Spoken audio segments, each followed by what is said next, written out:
Have you ever thought a dog's howl can lead to the solution of a mystery? If not, then you need to read the book The Case of the Howling Dog by Erle Stanley Gardner. Namaste. Welcome back to my channel. I am Sanchita. I enjoy reading and speaking about books. So if you are looking for book reviews and recommendations, then this is the right place for you.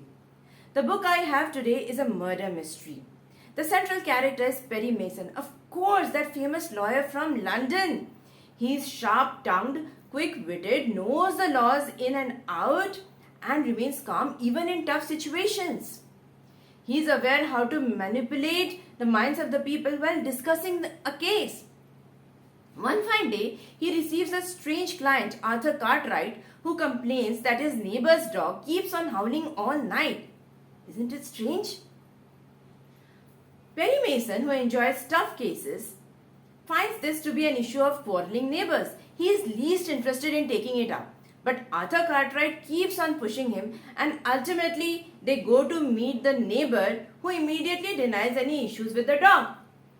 But Perry Mason observes him and finds him to be crazy with a house full of suspicious people. To add to that, his wife goes missing on the same day. Mason realizes this is a complicated case and immediately dives into it. This leads to a series of events which make it an interesting read. The matter lands into the court, where you can see a lot of discussion. Who is murdered? Who is the culprit? And how does the dog howl lead to the solution? You can only find out by reading this book.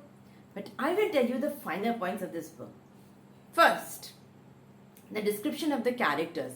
Whether it's the panic-stricken Arthur Cartwright, or his crazy, arrogant neighbor, or the overly suspicious policeman. Each character has been described beautifully. You can see their behavior. You can feel they're standing right in front of you. Second, the interaction between the characters. Whether it's a discussion between a boss and a subordinate, or between a lawyer and a witness. The addresses, the way people talk to each other has been done very nicely. Third, the way the facts are collected, combined and presented makes it a very interesting read. Fourth, the reader is thrown into the mystery in the first 20 pages itself. The characters reveal themselves as they appear in it. So you don't feel out of the story or just reading about characters. You are into the mystery right from the start. Now we come to my personal learning from this book. There are times when we know many things are right theoretically, but when we combine them to the overall picture or the overall situation, they may appear to be wrong. For example, once one of my team members submitted one line change in code in a software right before the submission date. He did not get it tested. When we found out, we asked him why was it not tested. He simply mentioned, as per theory, that line should be more efficient than what we were submitting. 2 days after deployment, we got a huge issue and the root cause turned out to be that small change.